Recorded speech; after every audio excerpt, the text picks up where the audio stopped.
Guys, Rex here. We are now live. Sorry for the suspense. Had to get my coffee all loaded up.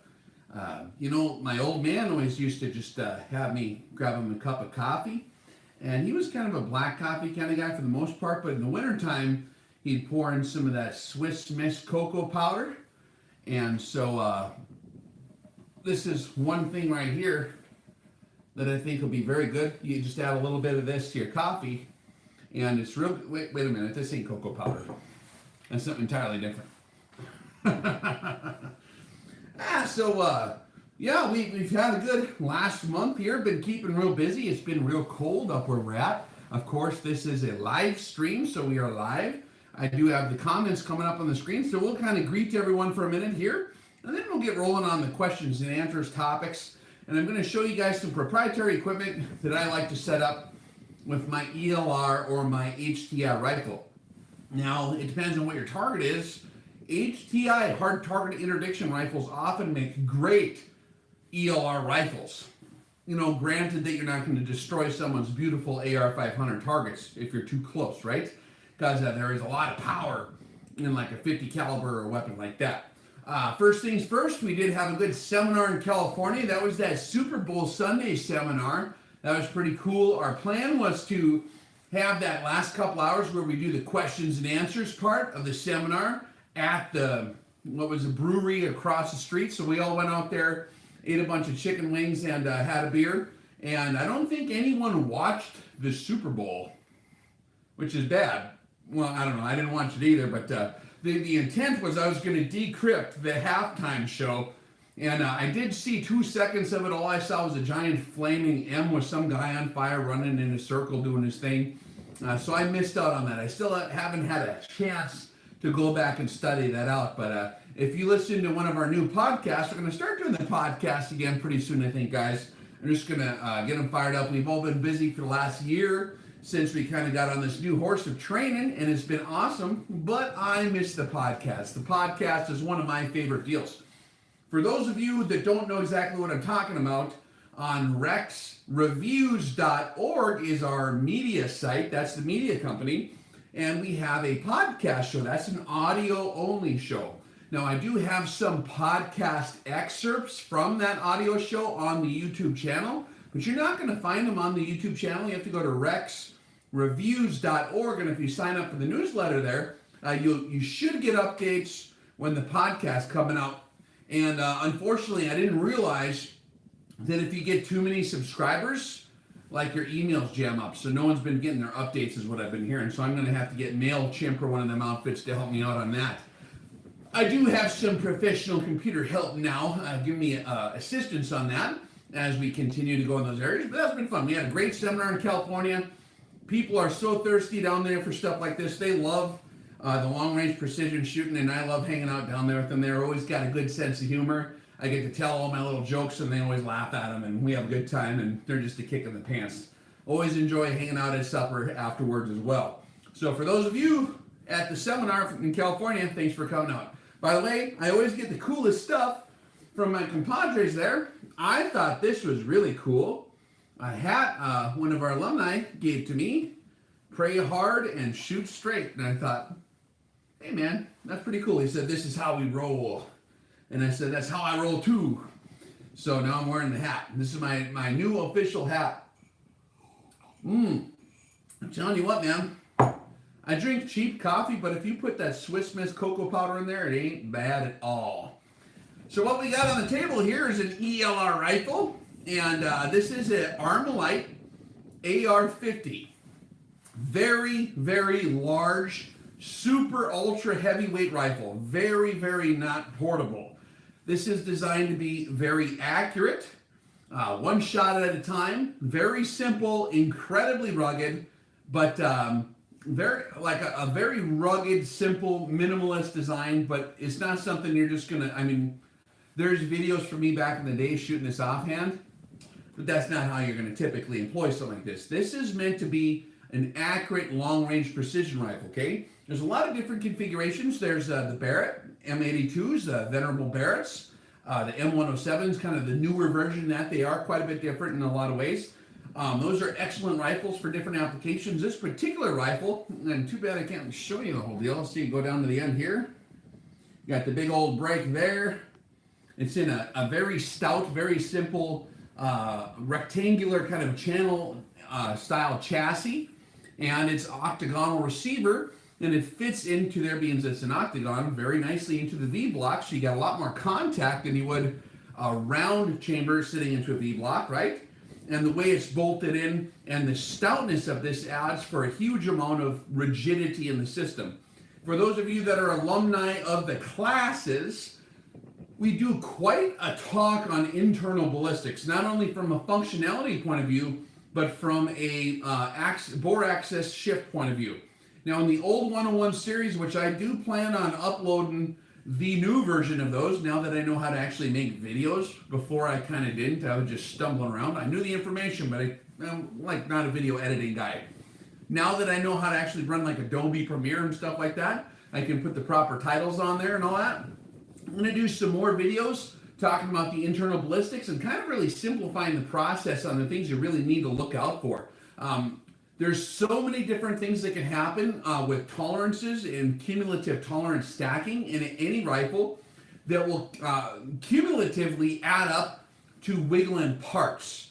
And so the more rigid the system is, and the less likely vibrations are able to be rattling those wiggling parts together, the more accurate the rifle is in general. If you have loose parts that are stacked upon each other, they rattle against each other, it's never going to be a consistent rattle, if you know what I mean. So having everything tightly constructed, a very simple, solid chassis design, like if we look down here, it's ugly, but it's very, very solid. We have just a simple trigger mechanism here, and it comes straight back here, and we have a cheek piece. As you can see, ergonomically, I did move the buttstock all the way up. For those of you that are in the seminars, I like to keep that in line with the axis of the bore so the recoil comes straight back.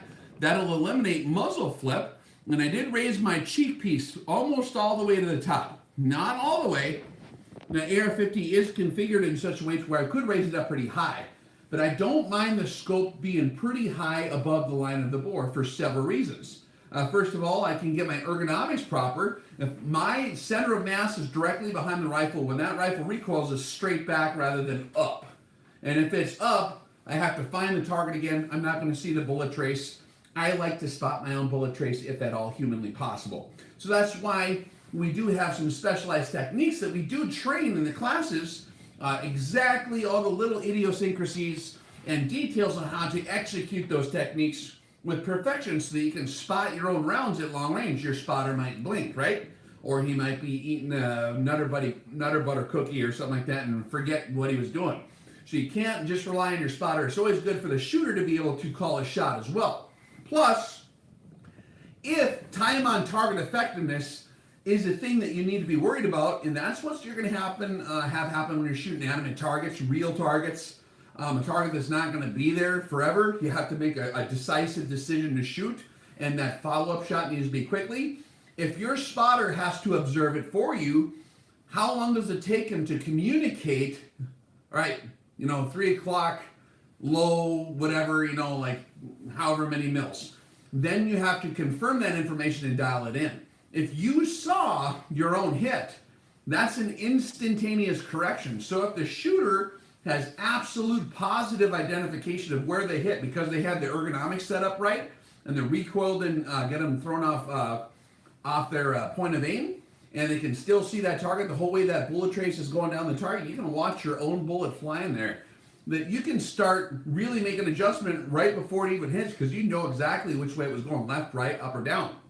Once you see your own impact, you don't have to wait for that communication lag, which is usually an average of 2 to 5 seconds of lost time. And inside a mile especially, those quick follow-up wind calls are very important. Otherwise, the wind could shift and throw you off the target again. So you have a half-life on your wind calls. You have to be very quick with adjusting fire for your wind call. And so that's something to consider too there, guys, is if you can spot your own deal, which on a 50 is quite easy to do in terms of seeing trace if you can manage the recoil properly. you are golden. You can be right on target instantaneously. You don't even have to wait for your spotter to start talking. You can get a new one in there. And even on a single shot like this, you open up your bolt, and it's a big bolt, and you grab your cartridge, you throw a new one in there, stick her in there, and shoot. And you can get off that second round a lot faster than you might have been able to do if you had to wait for a spotter to tell all that stuff to you, okay? So that's something we teach in the classes. Now, the way I have this rifle configured, we're going to take this out and paint it. Another thing, too, is we have coming up very close, not only the ELR class in March on rexdefense.com, but we have the Combat Command Fire class. And in all reality, for any rifle you're going to use in the field, I like to have them not be shiny or black or monochromatic or dichromatic. In this case, black and green is cool and it's stylish, but I'm going to have to paint this. I'm going to take a few of my rifles out, and I've been overdue.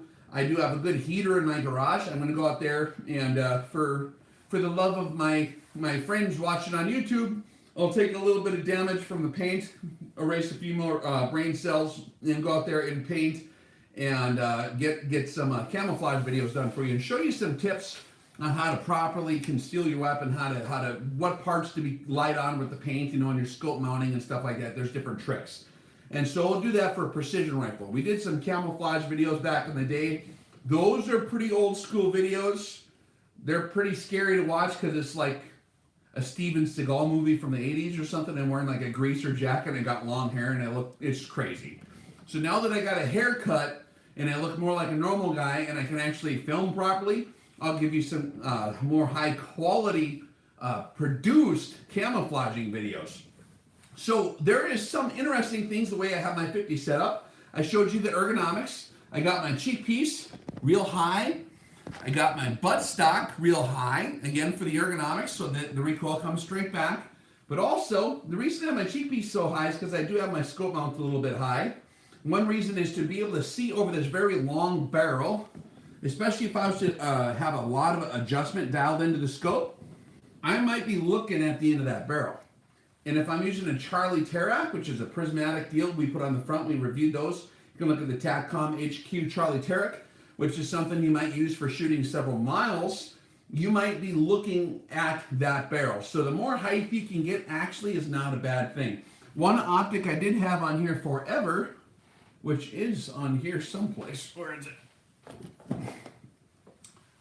And this rifle's been floating around amongst me and my compadres for a while. You guys always horse trading and stuff like that. But I have some pretty tall range on this guy. You might remember this Super Sniper. This is a straight 16, and this actually worked great. It's got pretty tall rings. These are the Burris Extreme Tactical rings. However, I run my stuff a little different. The straight 16 is great for target shooting, for shooting, water jugs or steel targets.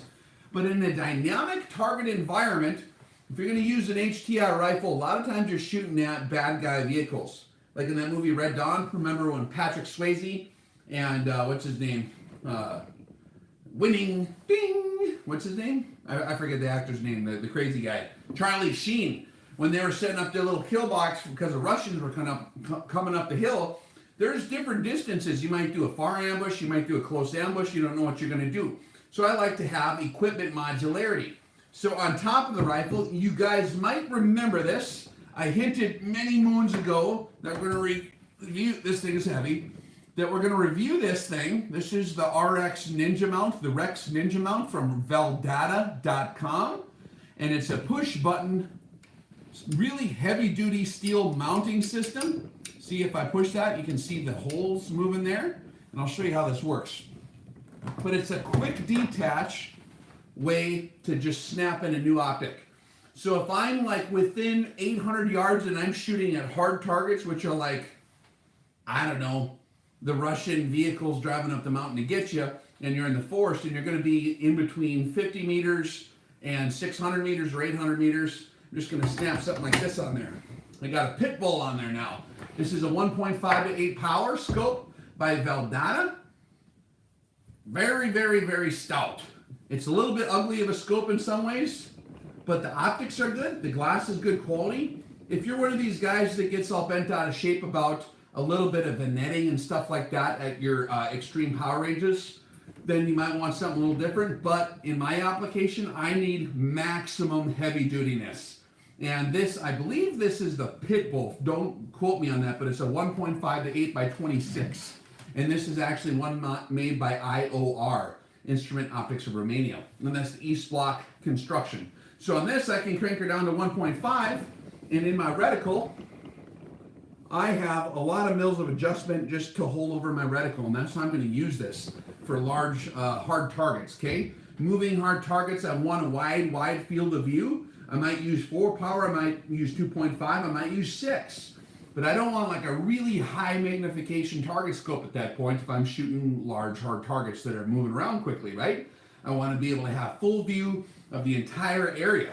So I like having this scope, and 8 power is plenty. In all honesty, I can take out hard targets out to a mile with 8 power on one of these if you can see what you're doing. But you have holdover marks out to 15 mils, okay? And it's a Christmas tree style reticle. It does get wider at the bottom. And it has like a circle dot in the middle. Not a bad scope. We did a review on one of these, or one of the similar models not too long ago.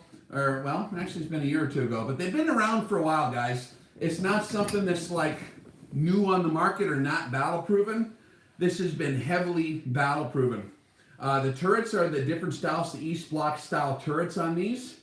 But they work good. They're very stout. If you get this one, I believe it's a 35 millimeter main tube. It's very compact and it's very heavy duty. So you can lug this thing around. You can jump on it on accident. And if you see the mounting system on the bottom, see those little cones with the little divots on the sides? That's going to fit into this mount in such a way to where it's self-aligning and self-adjusting, and when it snaps in, it's very repeatable, and it's a good quality steel. I'm not going to lie to you guys.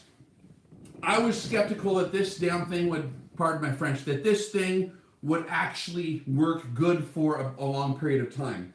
So I've been reviewing the Rex Ninja mount, or the RX Ninja mount as he's called it, and I didn't design this thing. I said it would be a cool name. You should call it the Rex Ninja mount. But in all honesty, I reviewed it for a year and a half now, and we've used them in classes where we do the RX 1000 class, where people, and we even let Miss Casey Day use it. She had the Recon, the IOR Recon on her American Built Arms rifle, and she was shooting that 308 out to 1,100 yards, moving around with the gun, doing the drills, getting on and off the firing line, grabbing it by the scope, learning how to use the rifle during that class. And so she wasn't exactly being ginger with it. Plus, I've used it a lot since then. And you can snap this thing on and take it off all day long. And she was still killing targets to 1,100 yards. And you don't lose any discernible practical point of impact. I've done testing on paper, and it's within the group size. Like, I can't tell if it shifted. I mean, if I put this on my American Precision Arms, my 260, that puts them all like exactly in the same hole, maybe I would be able to tell. That might be my next test to see if there is any kind of zero shift, and I would try to induce it. That's what I've been trying to do forever, but it simply just snaps straight in. But the neat thing about this is you can take it off. So I got my battle scope for hard targets that are like immediate threat type stuff, wide angle. Now if I want to do some scud hunting and I need to shoot like way far, like way farther than normal, I can get my Crusader out here. This is a 5.8 to 40 power IOR, 40 millimeter main tube, and I got a huge amount of adjustment on here, and I got a reticle with a lot of adjustment as well. Also, I can send in one of the caps for this, one of the shade extensions, and I'm going to put a Charlie Terac adapter on here for my Charlie unit. I think I'm going to buy another Charlie unit. They're that cool. The TACCOM HQ Prism that goes in the front. Because this thing would actually go pretty far, but I can just snap that on. And it will repeat. There is like, I do the scope wiggle checks on the video, guys, or at the classes. Guys will bring me the rifles, and I will wiggle, and I can feel if there's a wiggle. And you'll definitely see it on paper if there's a wiggle. This thing is actually really solid. So after a year and a half beating the heck out of it, and you can see the wear marks on this one. It's got a lot of wear on it. I've used it and I've been Western with it, you could say, where you just throw it on in a hurry or you throw it on in an angry kind of fit, or you just kind of slap it on, doing speed tests, and I play with it too. Playing with stuff wears it out. There's like no discernible change in zero. This is freaking cool. I like this unit. So now I got my extreme long range HTI set up. I can go scud hunting with my Crusader on here, and the magnification distance, I can go up to 40 power to identify targets, to see exactly what I'm shooting at. And there's a lot of times, some targets are going to be slightly camouflaged, even like for a scud hunter, they might have camouflage netting on there. You might have to identify the missile control panel. Get out your Carver matrix for shooting, the radars or whatever, for when the Russians come over here at their Scud missiles or whoever, or their anti-aircraft missiles, and you're helping out the Army guys, then you can actually see the targets. With the glass on these is amazing too. The 40 power is actually usable. I haven't seen a lot of scopes over 25 power where it's actually usable quality. But this is all shot glass. You guys know what I think about the IOR 40mm main tube scopes. They're really, really good. Really nice. It's like some of the best proprietary stuff for this application. And so I can be doing my scud deal. All of a sudden, oh man, here comes a BTR or whatever. I just unsnap it. I throw on my other unit. How long did that take me? And there stays zero. And I can just go ahead and take out all my targets. And I'm set, man. And right now, with the cheek piece on here, it's a very, very large cheek piece with a lot of real estate. I took off, this is one of the old generation AR-50s with the rubberized cheek piece that used to be on here. It's like glued on halfway, it's not so good, kind of rubber stuff that just grabs on your beard and pulls on your beard hairs. It's like beard glue. I don't know what the hell they used to put on there. But I smoothed that out. I'm either going to put a little bit of rhino liner on there, and then I'm going to I'm probably just going to glue this on there. This is my handwritten tables based on verified data for my basic drop out for, out to 1200 for this unit here. Beyond that, this hasty table system is not going to be adequate for especially extreme long range. I will do a calculated firing solution using my ballistic software, probably like applied ballistics with my custom drag model and all that stuff, and account for all your velocity and your atmospherics. You're going to have to do that past 1,000 yards, even on a 50 cal. So for short range stuff, I got my hasty tables. That's attached right here on my cheek piece. I'm going to probably rewrite this in there. It's just written in with a pencil now. This is an old deal. This is from like before I did the videos, I think. Like before I ever did Sniper 101. So that's an old table, but it's still good for F33. I am running M33 ball. Plenty accurate for hard targets, larger hard targets. For extreme range, very, very accurate shooting, I like to run the AMAX. Very hard to beat the AMAX. I've run the, the Barnes TAC bullets. They're like a 750 grain lathe-turned monolithic solid. Those things are incredible too, but they do have a different pressure dynamic. But the AMAXs fly so well that it's very hard not to use those. Now, for certain applications, for a harder target at extreme range, it's not designed to penetrate. So you're going to want to use more of a copper solid copper bullet, or what a lot of the professionals do. And I don't know where you'd ever find this stuff. They don't sell it at Walmart, but you can use Mark 211 Mod O, which is a high explosive incendiary round, is what a lot of the HTI snipers use to take out like machinery and stuff like that. So that's kind of an interesting deal. Oh, I forgot to show you guys. By the way, if you're shooting ELR, or if you're shooting high angle of fire stuff, we've never done a class in an area yet to where you actually needed to have the levels or the angle cosine indicators. It's all been less than 10 degrees slope. And for inside 1,000 yards, hold on, I need a little cocoa powder here. For inside 1,000 yards, man, it's not really an adjustable deal. But if you want to get real precise, I'm going to break something trying to move this rifle around. I'm going to punch a hole through the sheetrock behind me, so I got to be careful. If you can see this here, I'm going to turn it. I'm going to set this here. This is a heavy sucker. This little deal attaches to the rail. I'm wrecking everything on the table. This little deal attaches to the rail, and if you see, there's little numbers on there, and it's a level. So as I move the rifle downhill or uphill, shooting uphill and downhill, it won't give me the degrees of slant. It'll give me the cosine of the degrees of slant. So right now I'm at 0 degrees of slant, right? So basically I'm going to use 100% of my range for the drop, for my bullet drop. Now if this is here's the 5-minute class, guys, or the 5-second class on high angle of fire shots. For all your geospatial adjustments done on your firing, or for any of your basic gravitational drop, like your super elevation, that's all based on your actual horizontal range, how far you are looking down from the bird's eye or satellite's eye view on the face of the earth. Because from you to the bottom of here might be a long distance, but how much horizontal range are you actually traversing? It's only a cosine of that distance. So if I do a radical shot like this, right here, guys, that's a cosine of 94. I don't know if you can see how downwards is pointed. That's a steep angle. So that I'm only going to use 94% of the distance of drop on this card. So I'm going to take the drop. Let's say the actual target was 1,000 meters, guys. Okay, so at 1,000 meters for this particular rifle, 23.2 minutes of angle of adjustment. I'm going to take 94% of that and dial that in my scope. Then I've adjusted for my angle. Now, if I'm shooting really downhill, I mean, you have to shoot really, really downhill. I don't know if you guys can see this. This is like ridiculous.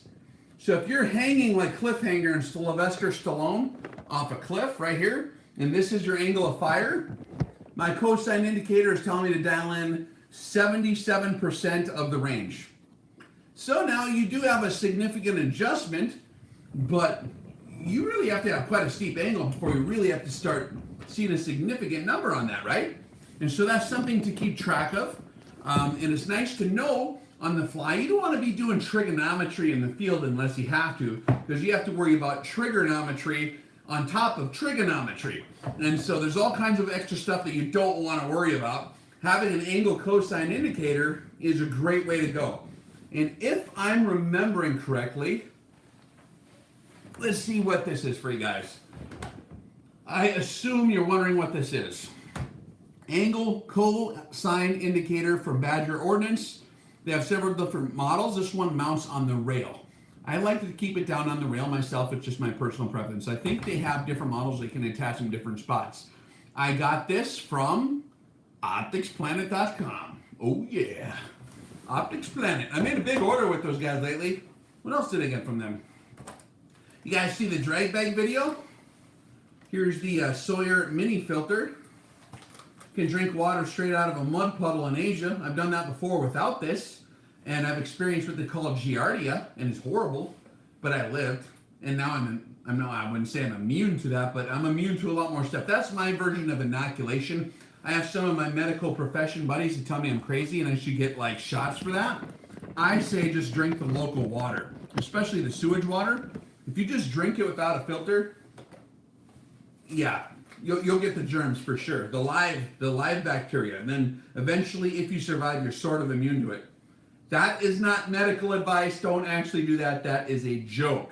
But if you want to avoid that, you can get the Sawyer mini water filter. It's like under $30, and it don't weigh nothing. And it's in the packaging. It's like real huge, but you can shove this in your pants pocket. You can put it in a sock and roll it up, and just keep it in your bug out bag. So I got several of these. One of them's in my bug out bag. I will upload that. I think part 2 of that tonight is my plan. I got 3 total videos. So that's exciting. I like that stuff. I upgraded tremendously a lot of my equipment. And so, yeah, Opticspanet's got everything. And also even the Everly stock bag that I got there, you can get that at Opticsplanet too. So it's nice to just be able to shop in one spot, just make one giant order. And they've got good deals. If you use the Rex 5 discount, they might hook you up a little bit. I think they give you some kind of special deals on there. I don't know. Sometimes they'll do like shipping deals or different outfits. They'll give you a percentage off and all this. It's not a bad deal. Be aware that there are fake Sawyer minis out there. Yeah, that's why I want to buy from an actual store. I'd be careful on eBay, guys. You can find stuff on cheap for eBay. A lot of it's counterfeit stuff, okay? So I would be careful. I just had a question on that from a person attending the ELR class in March, asking about buying scopes on eBay. And I'm like, yes, there's a lot of counterfeit stuff. There's counterfeit Trigicons, there's counterfeit L-cans, there's counterfeit A-points, there's counterfeit everything on there. You don't know what you're getting. So if you get it from an actual place, like Opticsplanet or any of the big outfits, I also like, there's a lot of outfits that are great. You'll get a better deal. And I'll show you today, after this live stream, and we'll visit in a minute, guys, about some more ELR stuff and answer questions and answers and all that stuff. But yeah, there's, I forgot what I was going to say. See, that's the thing about going live, man. I think I need more coffee. But yeah, it's the nice thing about ordering it all in a reputable place where you know where it actually came from. And then you know where they're at if they try to trick you. And then you can drive there and say, hey, what's this fake stuff you sold me? All right, we're going to do some questions and answers here. And let me snap on my scope. Doesn't seem right having it on there. That thing's so cool. So let's, I'm going to go through the questions here. Oh, we got lots of folks asking good questions. We got some buddies talking to each other, alumni and such. Hey, I did get a question from one that I think it was Megan, maybe, from the last class, asking about like some kind of YouTube hangout deal where people can talk that are subscribers or something. Someone's going to have to walk me through that. I would love to do that. I just don't know what button to hit. So maybe I'll have Casey Day come over and she can show me what to do. But I am hearing you guys, and I'm all for all that social media stuff where you guys can hook up and visit with each other and do all that. I do have that Facebook page too.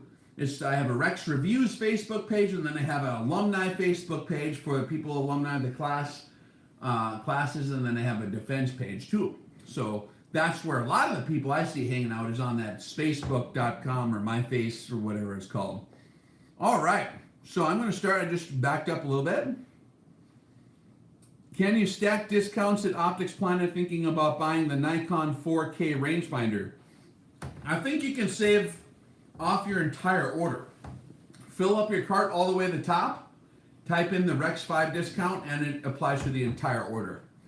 Pretty darn sure that's how it works. The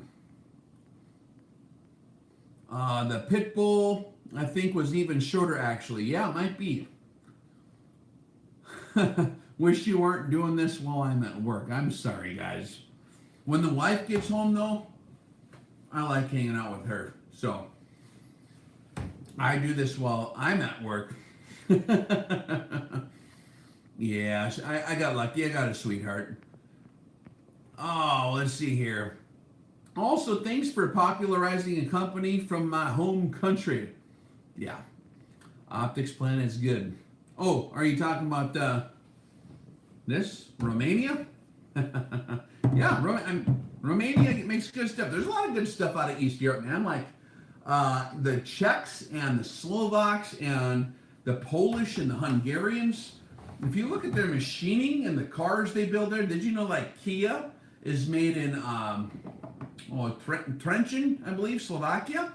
And they've got a plant over there, and there's a lot of other outfits. Like they make pistols like Grand Power, and they really got good metallurgy, good machining. One of my grandfathers actually is from over there. He was a blacksmith, metallurgy guy back in the day when they used to use hammers and coal and all that kind of stuff. Big old trip hammer, you know, hooked onto a giant belt with a horse on the end, or they did have electricity for a little while there. Any recommendations on a lightweight scope for SA? SA? Don't know what that means. Like a short action? Is that what you're talking about? I don't know what SA means, bro. Short action. Yeah, well, you know, anything that you guys are going to pick is going to be based on your exact application. If you're doing F-class, hunting, tactical, World War III, you know, close quarters combat, probably not with a short action, but depends on your application. Short action. If you clarify a little more, I can help you out a little more. I could really go for a grand power. Yes, those are nice. I got one of their 9mm. They're a good shooter. Prairie dog hunting for antelope. Or so for like varmints and antelope. So like a long range short action scope. Well, if you're shooting antelope, there's several options. You can dial it in. I think the Athlon Aries is a really good scope. The Midas is like only a few $100. If you're going to dial it in using the turrets, those are really nice. That's the nicest one on the market right now for stuff that you're going to dial in for value. Like if you got $1,000 or less. If you don't want to have to worry about that, or if you're in the super ultra cold climate and you don't want to be dialing on stuff, you can get the Primary Arms Orion. And that's set up specifically it's actually geared for 30-06, but you can custom configure that a little bit with your hand loads if you hand load or pick different ammunition. It'll be very, very close to like a 308. But you're not going to shoot prairie dogs probably with a 308. I used to shoot prairie dogs with these. Yeah, the Orion's a great antelope interdiction deal. You can just measure your target vertically and then bracket it. I think it's made for 18-inch tall chest antelope, or a little bit smaller than that. But yeah, there's a million options there. Rex, any opinions on the new Steiner M5XI and the MSR reticle? Yes, I really like Steiner. I talked to a machinist. I shouldn't give this away. I'm sorry. I talked to a certain guy that knows things about Steiner, who's working at the American plant. They did get bought by one of the American companies, and so now they are building stuff over here. The M series is still made in Germany. You will see a difference between the M series and the T series, which is made here. The Americans are learning the technology and learning the machining and how to get it set up. And he sounded like he knew what he was doing, but there is a learning curve involved. America used to make the best stuff in the world, and we still do in some ways. We did lose our manufacturing due to weird economics in the last 30 years to places like Asia. And so Asia's kind of surpassed us for a long time. But now America is starting to catch back up because it's free again to do business here. So I encourage people to buy stuff from the Steiner, the T series that is more made in America. A lot of the parts originally were just shipped over from Germany and kind of manufactured and assembled here in the United States. Last time I checked, they are starting to machine a lot of those parts here at home now. And so they're gradually taking that technology and doing it here. So if you do find something that is actually made, the more made in America it is, the more I like to support it, because I would like us to be autonomous with our manufacturing. And when we do decide to build stuff, we build the best stuff. It's expensive, it ain't cheap, but it's really good stuff, especially when you talk about stuff like that. But there is a learning curve involved. The Germans right now still have it probably a little better. Just to give you a full actual report, the M series is executed probably better than the T series, and because they've been doing it forever over there, they know what they're doing. The stuff here in America is getting very, very good. The T series is a bit cheaper, but it's not like a huge advantage to get the M series over the T series. If you land on one that doesn't work, send it back and they'll fix it for you, or they'll get you hooked up.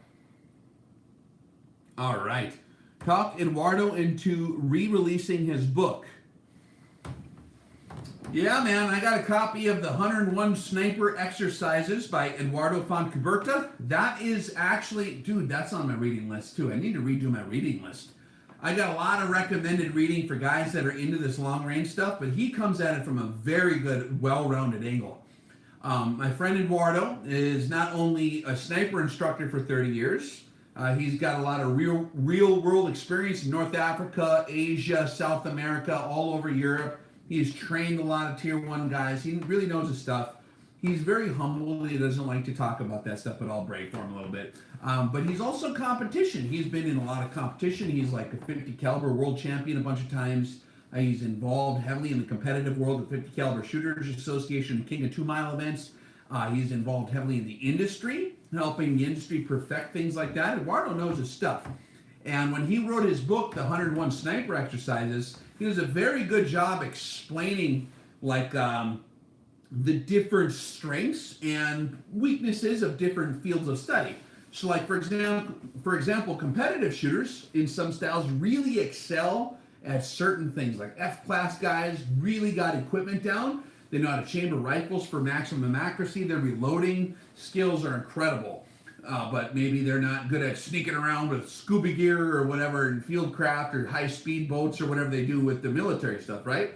Your military guys are going to be really good at that stuff, and they might not spend as much time over here. Your regular Army guys and your SWAT guys are really good at taking very precise shots, and he does a good job, but he brings together all this knowledge from all these different fields because he's been in a lot of those fields and worked with a lot of those guys, and he put it together in a really, really good book. I believe with Pellet and Press originally had it, and I don't know. Are you telling me they're not selling it anymore? Is that what you're saying? Because I know that they were going for like $400 for his book now or something like that, if you can find it. I found his book on Steyer's website because Eduardo and Steyer he runs the Steyer Academy. And on Steyer's website, if you dig around and you find their books, if you can find a copy, I got mine for $37 instead of $400. So isn't that kind of fun? His book is not available. Huh? I do put stuff like that on my Facebook page, guys. So if you're not a subscriber to the Facebook or however that works, jump on there. Whenever I get these little inside knowledge deals, I'll say, oh man, look what I found. So that's a good way to jump in there. Likewise with the YouTube as well, I always forget to ask you guys to subscribe. I don't know if it helps me somehow with logistics or not. I don't know, but if you do hit the subscribe button and that little bell, when I do a video or a live stream, it'll pop up on your thing. Whatever these things are called. The little gadgets. The computer device in your pocket. So do subscribe to the TiborasaurusRex channel if you haven't done so already. And that gives us more traction to get our message across. Because we're going to win the culture wars in terms of Americana and the red, white, and blue. Oh yeah, the Crusader, behold y'all. Steiner's website no longer has it. Rex, have you ever experienced a X mark that won't retain the R700 bolt? No. But I haven't really played around with that much. The best scope in the world. Search that.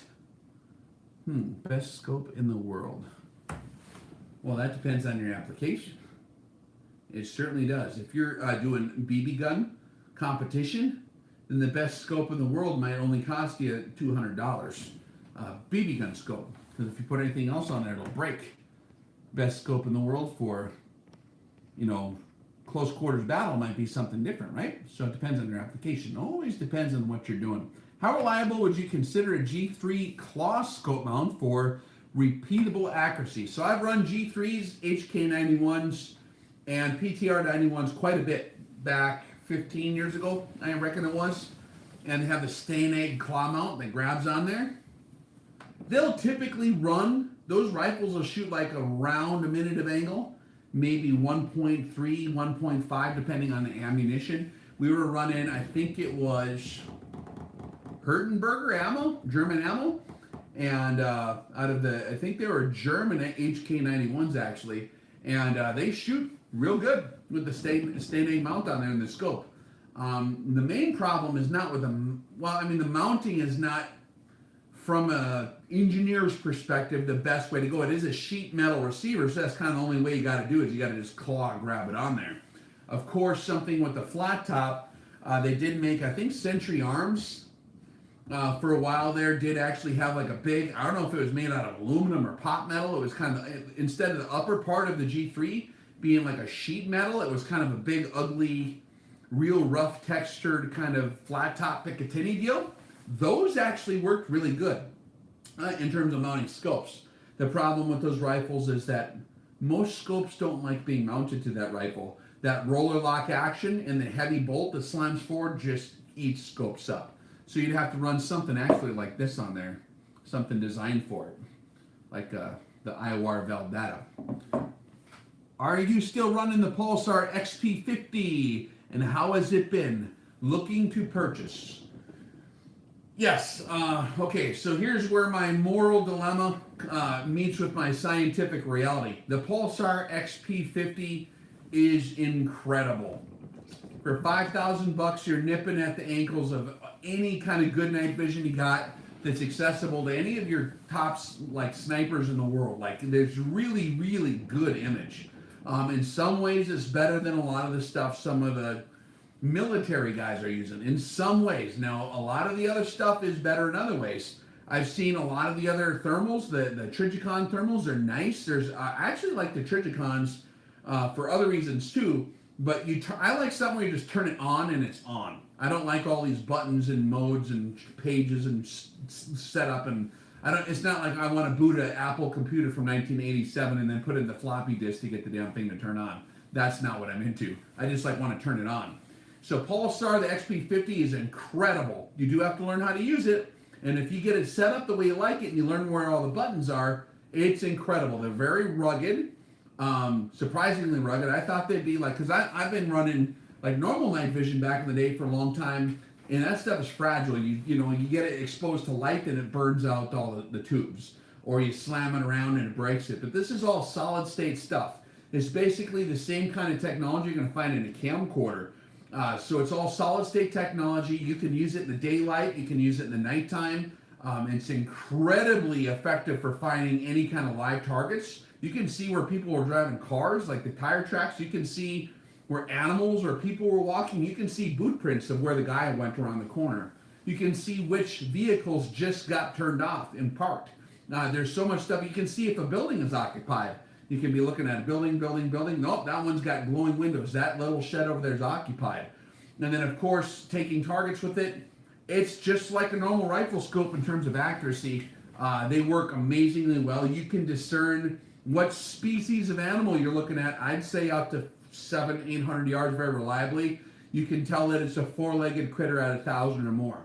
That's a stadiometric ranging device in there. It's a great option for killing stuff. Now, for recognizing who it is, like if you're using it for law enforcement or combat or military, you want to use other technology, like standard night vision technology, to identify exactly what you're shooting at before you start pulling the trigger.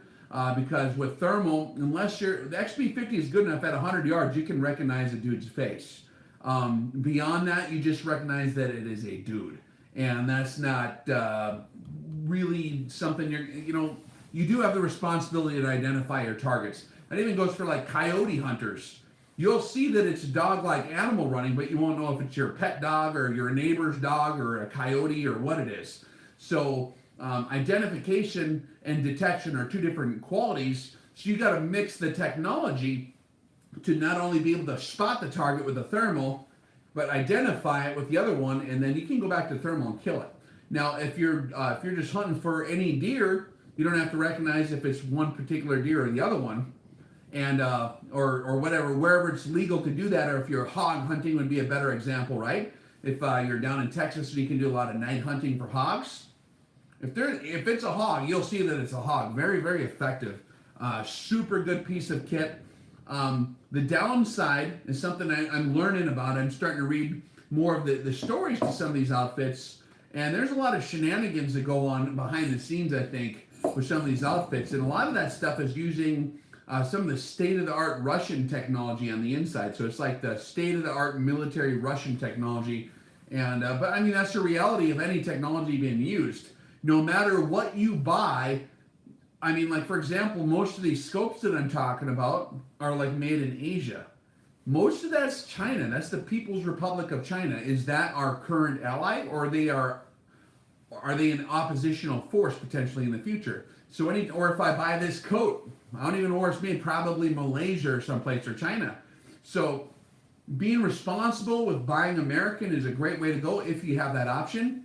If you don't have that option, then it's just a world reality, unfortunately, that there's so much trade that a lot of the items you're going to get are going to be made somewhere that might not be your best friend. And so you find that stuff out and it kind of makes you sad.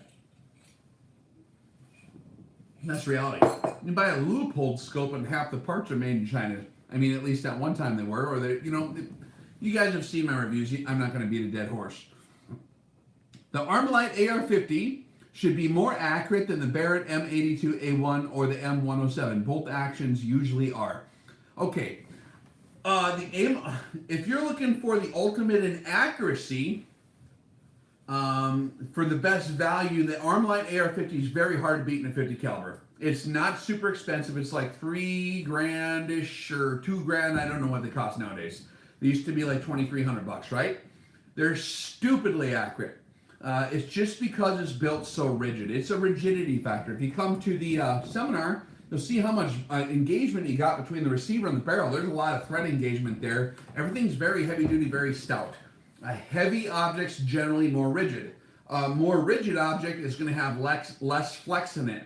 So as your barrel starts to vibrate, as that explosion initiates back here and starts reverberating sound waves up and down the barrel, if your harmonics have to, throw that bore axis off and there's more meat there, it's going to be less deflection. So that's why these rifles are very accurate. The Barrett's a totally different design. Not to be poo-pooed, that's where you need to send several rounds. That's made for an entire different application.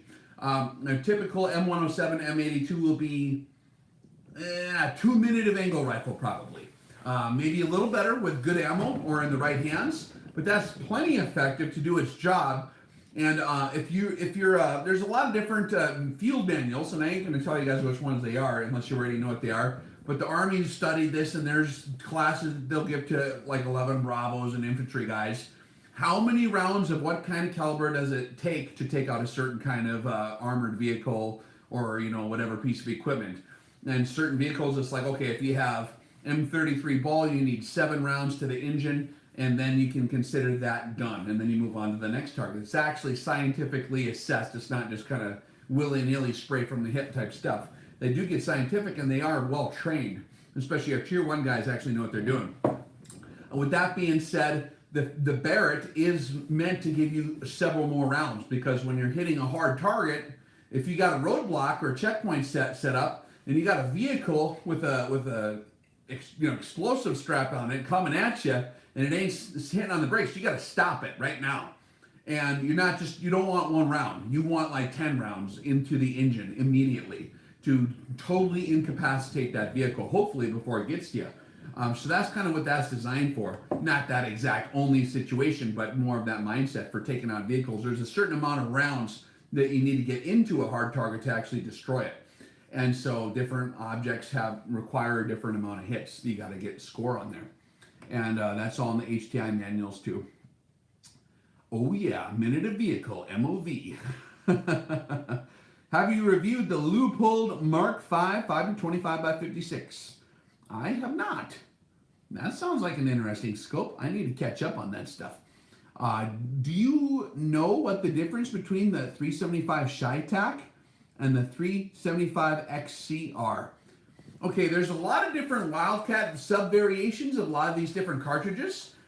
Each one will have a different exact angle in mind, where they're looking to really get that edge on things. For example, let's use like the Akeley Improved as an example, right? You get a 243 Winchester. If you do a Wildcat version of that, like an Akeley Improved, the shoulder angle, it does give you performance increases. So you get sometimes more velocity, more consistent powder burn, the dynamics of how the case is proportioned. Some are proportion different, so you can fit different length bullets in them. Just got to study out each cartridge. This is my speech I give at the seminar during the cartridge selection. There's no magic cartridge out there that'll fix the major problems. 90% of it is this much. 90% of it is us running the equipment. Here's the advantage you get. A little bit more, this much more on top of it by some proprietary methodology or some Wildcat iteration of it. Unless you're in a specialty application where the bullet ain't gonna even fit in the magazine or something like that, then you gain a huge amount of practical advantage. But in terms of external ballistic performance or actually hitting the target or being effective, most of it's in how you run that equipment. Some cartridges have different dynamics that do make them more reliable. Typically, your big, super popular ones that are adopted by more guys have been proven to be very field reliable. That's the general direction I gravitate towards. There are some that offer external ballistic advantages or modularity for different bullets you can fit in there. There's a million different things that they make wildcats for, and some guys it's their hobby. They're into wildcats. When I was a younger man, I certainly enjoyed reading about them, trying them out, talking to guys. Actually hung out in a gunsmith shop when I was a kid. We'd go there after school and we'd watch the old guys talk. Seasoned old gunsmiths, one of them was an old Force Recon guy, and they just talk crap all night and talk, tell scary stories and talk about the old days. And they would build giant prototype cartridges based on the 50 BMG case and all different kinds of stuff, and experimenting. It's fun to experiment. That's how you invent new things. But for my applications, I look at it from a window of practicality.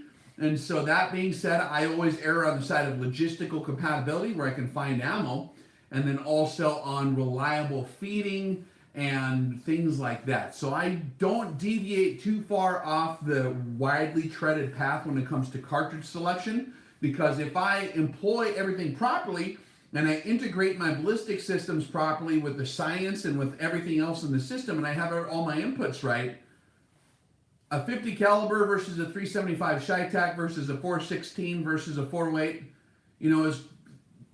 there are advantages to those different things depending on what you're doing, but in terms of hitting targets, it's really your skill level. So a lot of those subtle differences are so minor, they're almost what I would say would be practically insignificant, okay? So the advantages that a lot of sub-variations offer are significant advantages in a very narrow niche area. But in the overall general picture, from my point of view, it's practically insignificant for what I'm trying to do. I'm just trying to get rounds accurately on targets and kill those targets. If I'm doing that, that's good.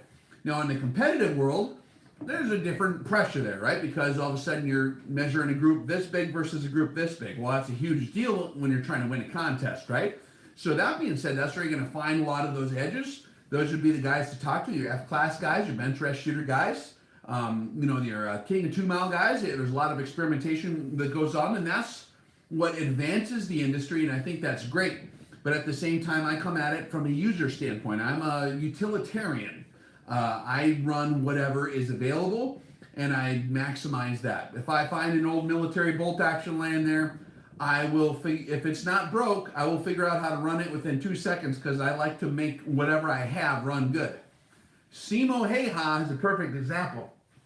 I think I'm pronouncing that right, from Finland.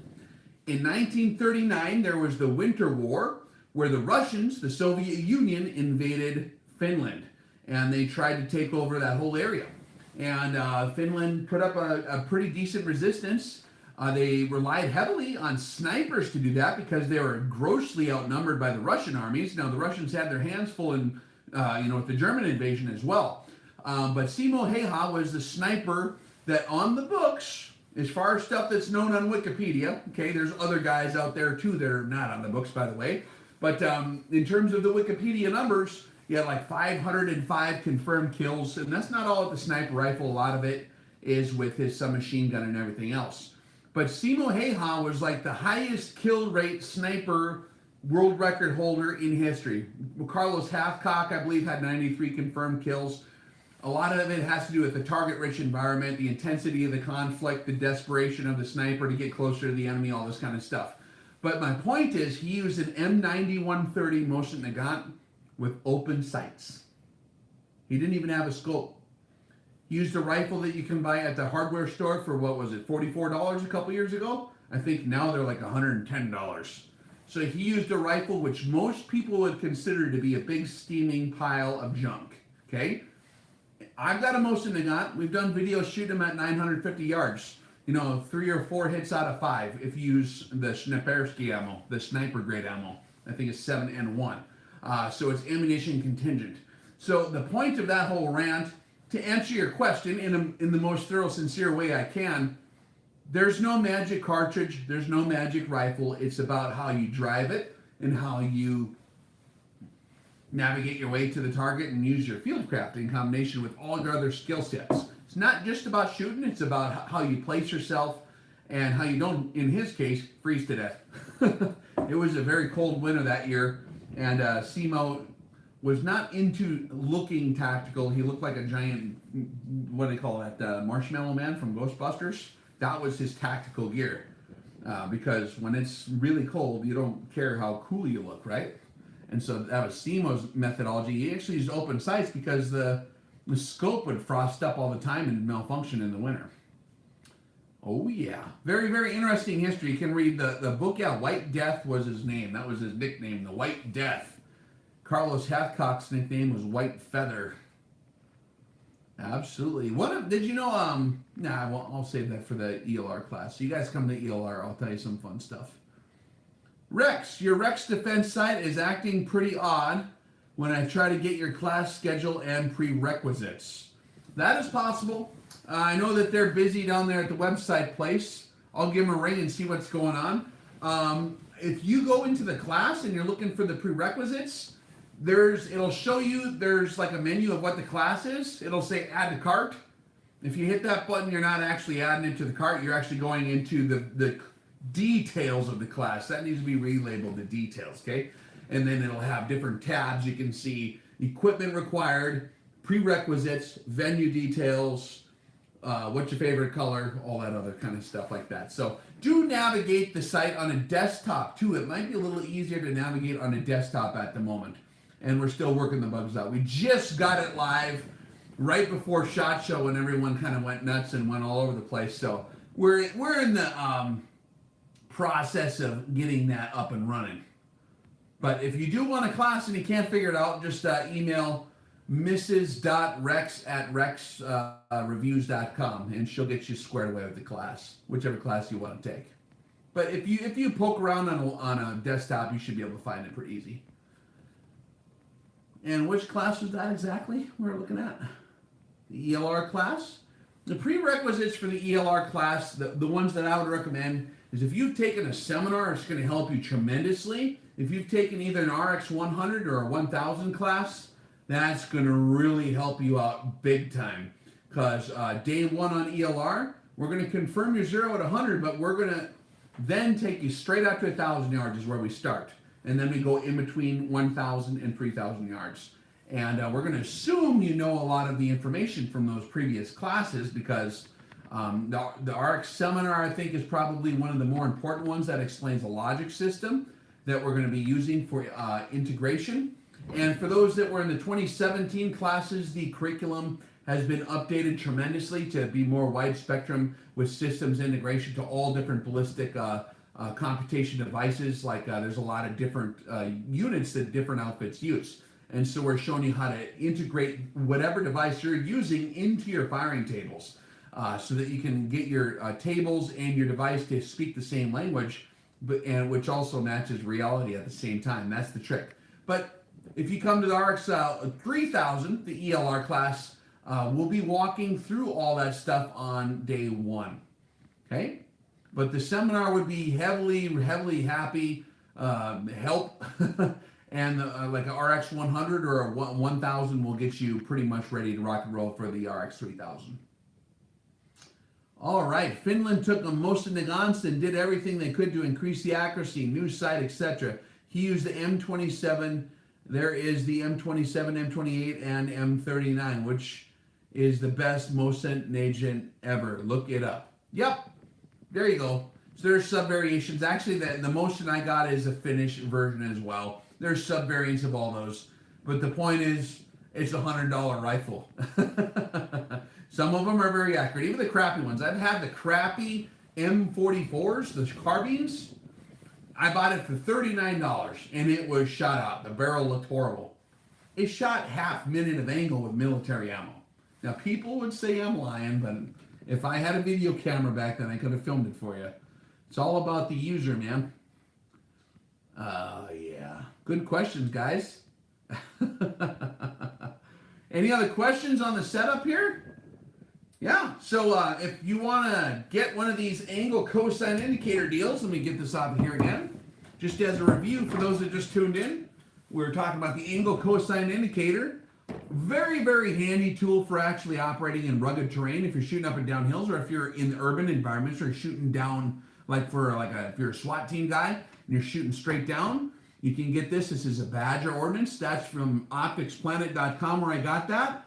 This quick detach RX Ninja mount that you're seeing here is from Veldata.com. You just snap on your scopes. You can change them like so. This is my extreme long range scud hunting scope, and then this is my, oh crap, there's 10 bad guy trucks coming at me just like on that movie Commando.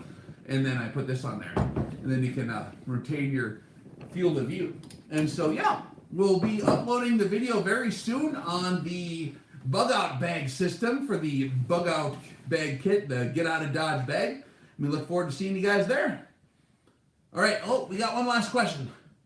Do you think the Armalite AR-30 is still competitive with the current 338s? The AR-30, man, will cloverleaf them in there at about 0.6, 0.7 minutes of angle with factory ammo.